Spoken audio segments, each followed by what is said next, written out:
ফাঁড়ে পা দেবেন না। আমি আপনাদের বলে যাই, এই অফারটা তৃণমূল যিনি করেন তার জন্য, যিনি বিজেপি করেন তার জন্য, যিনি আইএসএফ কংগ্রেস বিভিন্ন রাজনৈতিক দল করেন তার জন্য এবং সাধারণ মানুষের জন্য। আপনারা ভয় পাবেন না, মাইকের আওয়াজ অনেক দূর যাচ্ছে।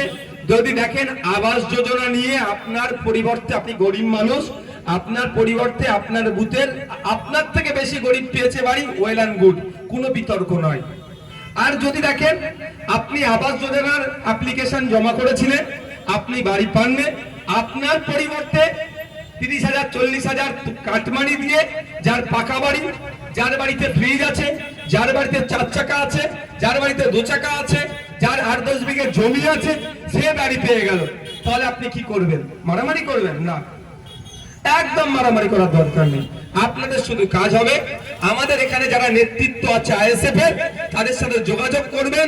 আপনার পরিবর্তে যে বাড়ি পেয়েছে তার অ্যাকনলেজমেন্ট নাম্বারটা বা এনরোল নাম্বারটা আমাদেরকে দিয়ে দেবেন, আর কিছু করতে হবে না। আর তার কি সম্পত্তি আছে সেটা আমাদেরকে কি করবেন? আমাদের দেবেন।